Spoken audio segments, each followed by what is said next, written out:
sincera. Primera pregunta. ¿Estás completamente feliz con la situación que vivimos en Chile hoy? ¿Alguno? Si tu respuesta es sí, ¿qué es lo que te da esa seguridad, esa felicidad? Si tu respuesta es no, ¿cuál es la fuente más grande de insatisfacción o de temor? ¿Qué es lo que más te gustaría cambiar? Para pensar. Otra pregunta. ¿Sientes que hoy se puede vivir en paz en Chile? ¿Estás completamente tranquilo por la seguridad de tus hijos y de tus nietos? ¿O sientes preocupación y temor por lo que les pueda pasar en el futuro? Preguntas interesantes, ¿verdad? Y creo que no me equivoco al pensar que todos nosotros sentimos, en diferentes medidas, en diferentes niveles, que hay inseguridad en nuestro país hoy. De hecho, estuvimos orando hace poco por eso. Pero si comparamos nuestra situación con otros lugares en el mundo, siempre vamos a encontrar lugares donde hay peores vivencias que la nuestra. Pienso en Gaza, por ejemplo. Hablar de inseguridad, de temor en Chile no es lo mismo que hablar de inseguridad y temor en Gaza. Entonces, hay diferentes niveles, pero en el fondo es que sí, estamos viviendo en una sociedad donde hay orden, donde hay una relativa paz. No estamos en el caos, no estamos en la desesperación total, no estamos siendo bombardeados. Pero, y quizás esto es lo más difícil, ¿no? Estamos en un país en paz, en libertad, pero, ese pero, no se siente siempre así. No es una plena libertad, no es una paz total. Siempre hay una esperanza de que puede ser mejor, de que puede mejorar la situación. Y Mateo fue escrito para un pueblo que estaba viviendo una situación muy similar a la nuestra. Muy similar a la nuestra. Los judíos del primer siglo estaban viviendo bajo el Imperio Romano, en lo que los romanos llamaron la famosa Pax Romana, que quiere decir la paz romana. La paz romana. ¿Qué era la paz romana? Consistía en que los romanos habían conquistado a todos sus enemigos y habían impuesto, habían obligado en todos estos pueblos sus leyes. La paz romana era que ellos permitían a la gente vivir en paz, siempre y cuando la gente siga las leyes y las normas de los romanos. Aquí les tengo una foto de un emperador. Bueno, no es su foto, pero es la foto de su estatua. Esa era la paz romana. Ellos podían adorar a Dios, los judíos podían adorar a Dios, podían seguir reuniéndose en el templo, podían seguir practicando su religión, cosa que en otros imperios no había sido tanto así. Entonces, tenían mejores beneficios con los romanos, pero debían pagar impuestos a Roma, debían obedecer las leyes romanas y respetar a las autoridades que los romanos habían puesto. Entonces, era una paz, pero más o menos. Los soldados romanos podían obligar a cualquier ciudadano de pie a hacer un trabajo. Cárgame todas estas maletas a mi casa. Y nadie podía negarse. El emperador era él, César Augusto. Después de él, Marco Aurelio. Entonces, en estos gobiernos donde se instauró la paz romana, hubo un periodo grande de paz, pero más que nada para los romanos. Una paz que obligaba obediencia al emperador y a las leyes romanas. Entonces no habían guerras, no habían grandes crímenes, los romanos tenían un código penal muy estricto. Entonces podemos decir que los judíos en los tiempos de Mateo vivían en paz, pero no eran verdaderamente libres. Muy similar a nuestros días. El César nombró autoridades militares para gobernarlos, pero eran autoridades romanas. Eso siempre incomodó a los judíos. Así que para congraciarse con ellos les puso un rey que en el fondo respondía a Roma, o sea, un títere, una marioneta al servicio de Roma. Y les presento al gran rey de los judíos en ese tiempo, Herodes, también conocido como el Grande. Entonces, en esa sociedad, aquellos que estaban a favor de Roma, a favor de César, como Herodes, y como muchos otros judíos, prosperaban, enriquecían. Ellos sí vivían en paz, en prosperidad. El resto de la población tenía que luchar. La mayoría vivía con incertidumbre. Cualquier día podían subir en los impuestos. Cualquier día podían tropezarse con un soldado romano que se había levantado con el pie izquierdo de la cama y podía pasar algo grave. Días de incertidumbre. Entonces la paz romana nunca fue una paz real, a menos que fueras romano. Para el pueblo judío y para el resto del imperio, no era una verdadera paz, no era una total seguridad. Pero no estaban en guerra, no estaban siendo conquistados, no estaban en hambruna. Te das cuenta, una situación muy similar a la nuestra. Por eso surgieron movimientos revolucionarios que buscaban el cambio. Mucha gente en esa época anhelaba el cambio, porque no estaban completamente satisfechos con su situación. No era lo ideal. Y de esto habían pasado ya muchos años. Y tú y yo sabemos que una situación, aunque no sea de total caos, aunque no sea de guerra, aunque no sea de bombas explotando, pero una situación que no es completamente buena, una situación donde pocos prosperan, donde pocos se enriquecen, mientras que otros no, y otros pasan malos días, donde la mayoría tiene que luchar y esforzarse para vivir, genera incomodidad con el tiempo. Y esa incomodidad genera molestia y genera un deseo de cambio. Y eso es lo que pasaba en los días de Jesús, en su situación que era muy similar a la nuestra. En ese mundo nació Jesús, un mundo de paz a medias, un mundo donde la gente en su gran mayoría anhelaba un cambio, necesitaba un cambio. Y Mateo nos presenta la historia de Jesús. Y hoy día vamos a comenzar esa historia en los primeros versos. Pero antes de seguir, oremos, por favor. Padre de misericordia, toma mis labios y habla por medio de ellos. Toma nuestras mentes y ayúdanos a pensar tus pensamientos. Toma nuestros corazones y enciéndelos con tu amor, de tal manera que recibamos con fe el mensaje de tu palabra. Amén. Amén. Amén. Entonces nosotros vivimos en una sociedad con paz relativa, con problemas, con dificultades, también con ventajas y grandes privilegios. No podemos decir y quejarnos que estamos en una situación terrible, pero no es ideal. Nuestra vida, en muchos sentidos, es muy diferente a la vida de la gente del siglo I. Pero la necesidad de paz, la necesidad de seguridad, que muy bien expresan mis perros, su inseguridad, su necesidad de paz, esta realidad es muy similar, muy similar. Mateo escribió este evangelio, este libro, pensando en su gente, en este tipo de gente. Gente con preguntas, gente que sobre todas las cosas anhelaba un cambio.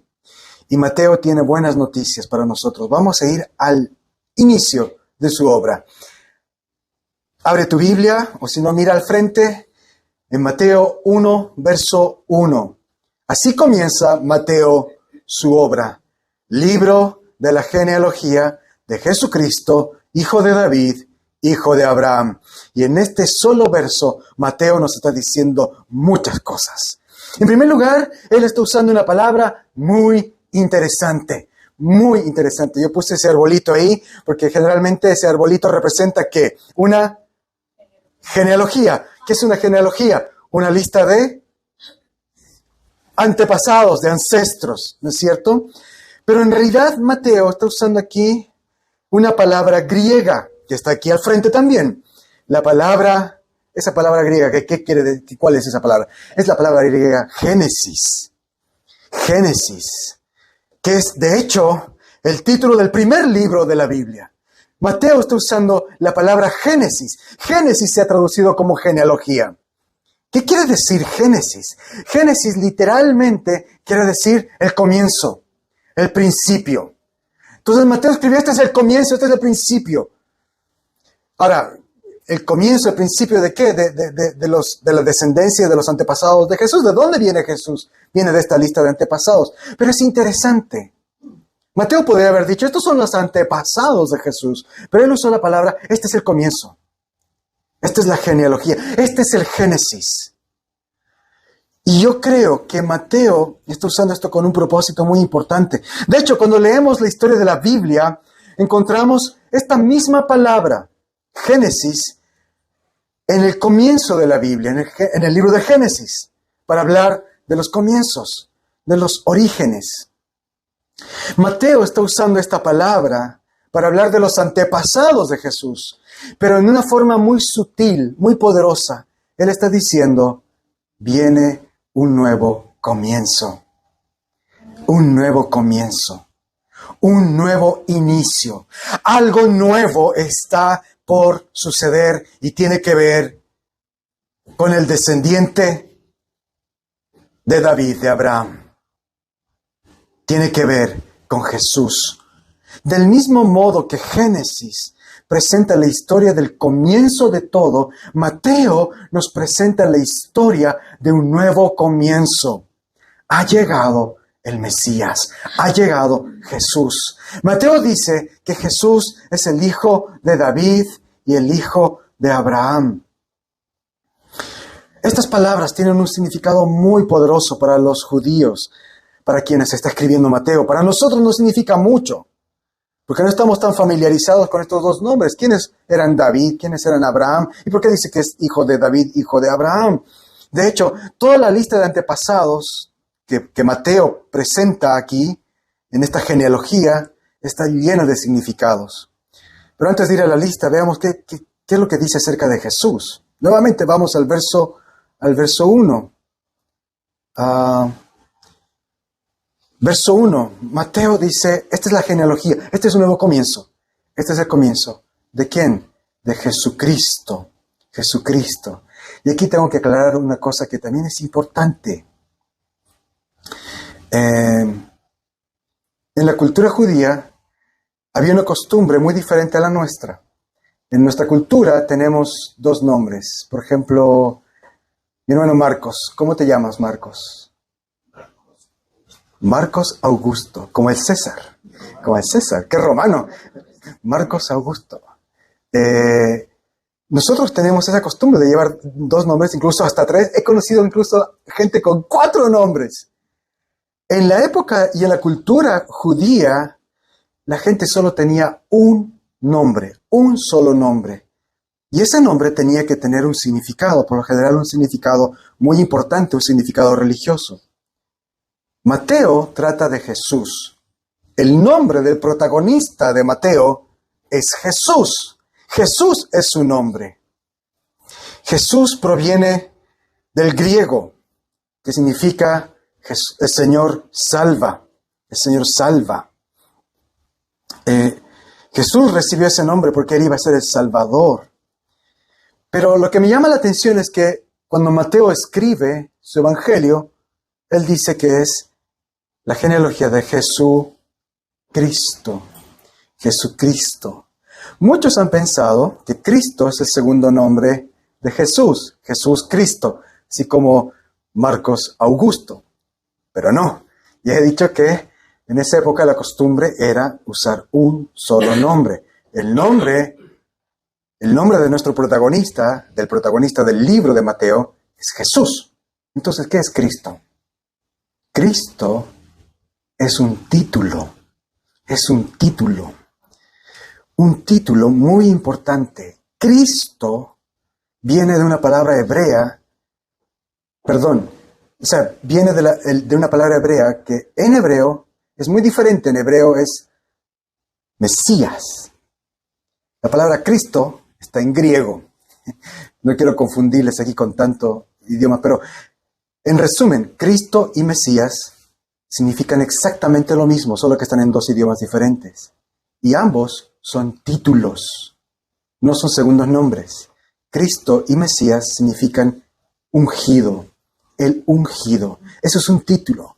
Entonces, cuando Mateo dice Jesucristo, está diciendo Jesús, su nombre, el ungido, título. Ahora, ¿qué quiere decir el ungido? El ungido era un título que el Antiguo Testamento daba a los reyes. Los reyes en Israel no eran coronados con una corona, eran coronados con un acto religioso donde se les derramaba aceite. Ese acto de derramar aceite en la cabeza se llama ungimiento. Entonces, el ungido era el que había sido ungido, el que se le había derramado aceite para ser rey. Entonces, el ungido es un título real. La primera vez que vemos la palabra Mesías en la Biblia, no está para hablar de Jesucristo. La primera vez que usamos Mesías en la Biblia está para hablar del rey David. El Mesías, el Cristo, por excelencia en el Antiguo Testamento, es David, porque Mesías y Cristo significa ungido. ¿Y quién es el ungido más famoso del Antiguo Testamento? El gran rey David, el rey conquistador, el rey vencedor.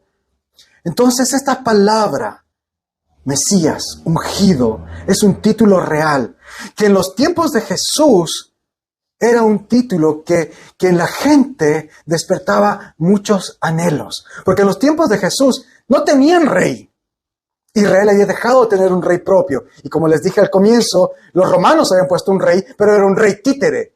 Los judíos nunca aceptaron de verdad a Herodes. Entonces, los judíos seguían esperando, anhelando la llegada del ungido, la llegada del Cristo, la llegada del Mesías, un rey.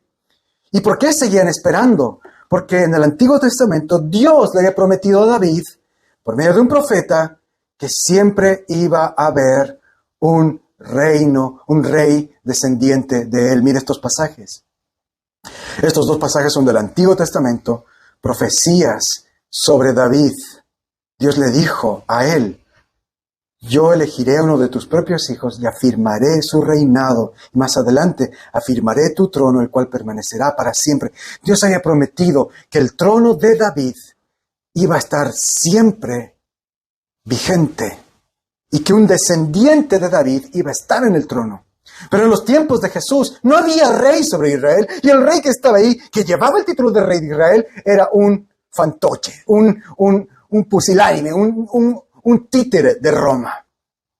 Entonces ellos anhelaban la llegada de este rey, del ungido, del Cristo, del Mesías. Y Mateo dice, este es el nuevo principio de Jesucristo. Él está usando el nombre de Jesús y lo está fusionando al título real del ungido. Jesús el Cristo, Jesucristo. Mateo está haciendo algo espectacular.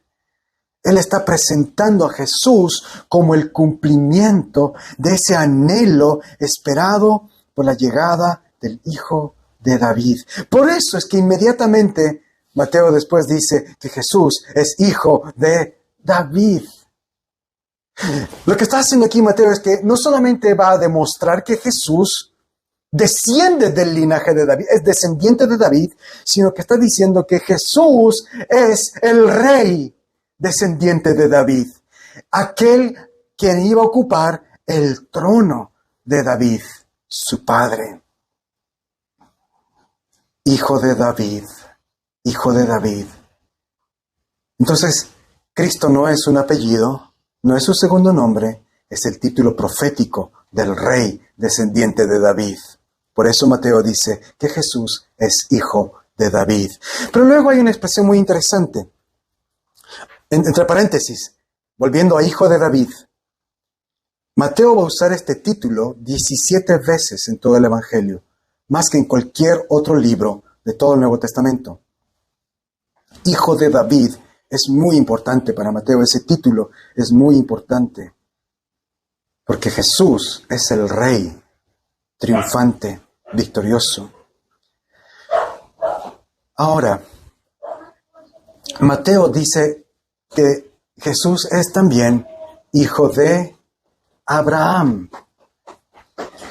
Ahora, ¿por qué dice eso? ¿Cuál es la importancia de Abraham? La importancia de Abraham es muy grande para el pueblo judío. Abraham era un hombre común y corriente que vivió muchos años antes que David, antes de que hubiera reino en Israel. Abraham era un pagano que adoraba a otros dioses, pero Dios le habló, Dios hizo un pacto con él. Dios le prometió a Abraham que iba a darle una descendencia grande y que por medio de él serían benditas todas las familias de la tierra. Mira este pasaje. En ti serán benditas todas las familias de la tierra. Dios le dijo eso a Abraham. Entonces la gran promesa de Dios a Abraham es diferente a la promesa que Dios le hizo a David. A David le dijo, siempre habrá un reino y siempre habrá un rey, será tu descendiente. Dios le dijo a Abraham, mediante ti serán benditas todas las naciones de la tierra. ¿Te das cuenta lo que está haciendo Mateo? Al utilizar el nombre de David, está hablando de una bendición que hablaba al pueblo judío. Un descendiente de David, un rey.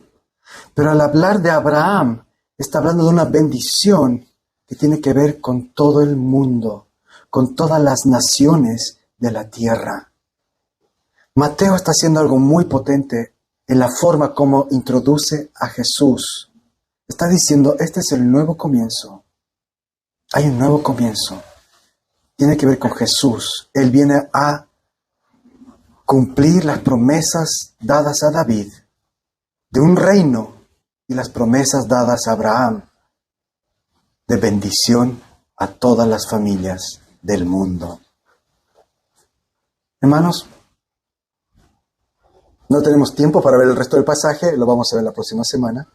Estamos en un solo versículo, pero hay tanto que dice este versículo. ¿Qué nos dice a nosotros este versículo? El pueblo judío vivía anhelando un cambio. Anhelaba un cambio. Su situación no era perfecta. Su situación era muy dolorosa. Muy dolorosa. Habían pasado muchos siglos de lo mismo. Muchos siglos de estar sometidos bajo gobiernos extranjeros. Primero los sirios, luego los asirios, luego vinieron los babilonios, luego los persas, luego los griegos de Alejandro y ahora estaban los romanos. Y si bien los romanos les habían permitido tener relativa paz, ellos anhelaban su libertad. Habían pasado tantos años de estar al servicio de otros, empobrecidos, menospreciados, en constante riesgo. Vivían tiempos de inseguridad. La frágil paz que tenían podía romperse en cualquier momento. ¿Y te has dado cuenta que nosotros también anhelamos el cambio? Nuestra cultura hoy día anhela el cambio. Anhelamos los mejores días. De hecho, anhelamos los nuevos comienzos. Nuestra cultura es una cultura que anhela un nuevo comienzo, desea un nuevo comienzo. Se aproxima un nuevo año. Y cada año es lo mismo, ¿no es cierto? Cada año depositamos nuestras esperanzas en que este año tiene que ser mejor. Este año se tiene que cumplir mis metas. Este año mi familia va a mejorar. Este año la enfermedad de tal persona va a mejorar. Este año mi trabajo tiene que mejorar. O busco un mejor trabajo. Ponemos nuestras esperanzas en un nuevo gobierno, en nuevas políticas, en una nueva constitución, en un nuevo liderazgo. Y si este gobierno o estos líderes no satisfacen nuestras demandas, entonces traigamos a otro. Somos una cultura que anhela lo nuevo, algo mejor. La gente anda buscando un nuevo comienzo. Muchas veces depositamos nuestras esperanzas en una nueva relación de pareja. Un nuevo pololo, una nueva polola, un nuevo matrimonio. Muchos fácilmente dicen, no, mejor me divorcio porque esto ya no funciona, entonces voy a ser feliz con una nueva persona a mi lado. Muchos piensan que van a ser felices con un nuevo trabajo, un nuevo sueldo, un nuevo emprendimiento. Buscamos mejorar nuestra situación. Incluso en las cosas más triviales y vanas, producen en nosotros este sentido de mejoría, de cambio. Una nueva tele, un nuevo celular, unas nuevas vacaciones. Esta vez voy a viajar a un mejor lugar. Si la vez pasada viajé aquí dentro de Chile, la próxima vez voy a salir de Chile, voy a viajar. Andamos buscando algo nuevo, una nueva aventura. Y en estas cosas nuevas buscamos mejorar nuestra situación. Buscamos sentirnos mejor. Buscamos paz. buscamos felicidad. Constantemente estamos anhelando algo nuevo. Pero ¿sabes qué? Lo siento mucho por romper la ilusión, pero ninguna de estas cosas van a producir un cambio real. Porque ninguna de estas cosas son, por mucho que parezcan nuevos comienzos, ninguna son nuevas. ¿Cuántos siglos de gobiernos llevamos viviendo? Gobiernos de izquierda, de derecha, del centro, de más allí, del más acostado. ¿Cuántos siglos y siglos las personas? ¿Cuántas veces puede divorciarse alguien para encontrar lo que realmente está buscando? Recordamos los sermones de las semanas pasadas, el famoso Enrique VIII, 6 matrimonios, y ninguno de ellos le proveyó lo que necesitaba. ¿Cuántas veces vamos a renovar de ropa, de celulares, de televisores, de vacaciones, de trabajos? Buscamos y buscamos algo nuevo y seguimos anhelando. Mateo nos dice, hay un verdadero nuevo comienzo. Hay alguien que puede darte un verdadero nuevo comienzo.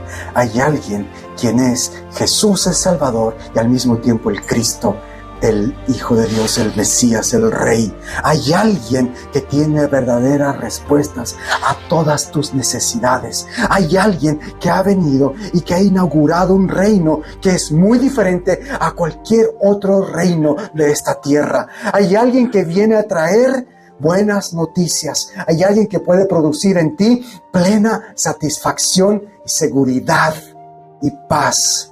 Su nombre es Jesús. Su título es el Cristo, el Mesías, el Rey. ¿Anhelas un nuevo comienzo? Hay un verdadero nuevo Génesis. Y tiene que ver con este Rey, el Cristo, el Mesías. Su gobierno es como ningún otro gobierno humano. Entonces, mientras vamos estudiando Mateo, que podamos conocer a Jesús. Esa es la meta de Mateo, que podamos conocer a Jesús, el Rey. Y qué mejor que vamos estudiando esto mientras nos preparamos para la Navidad, ¿no es cierto? Que en la Navidad vamos a celebrar precisamente el nacimiento de este Rey. Y que podamos conocer y recibir el regalo que Él tiene para nosotros. Un verdadero nuevo comienzo. Si hay algo de insatisfacción en tu vida, sinceramente puedo decirte hoy, no busques más. No busques en cosas, en personas que te van a dejar todavía insatisfecho. Busca en aquel que puede darte un verdadero nuevo comienzo. En Jesús, el Mesías. Amén. Y que podamos mostrar a otros a este Jesús, a este Mesías. Oremos. Padre, gracias por Jesús, gracias porque Él vino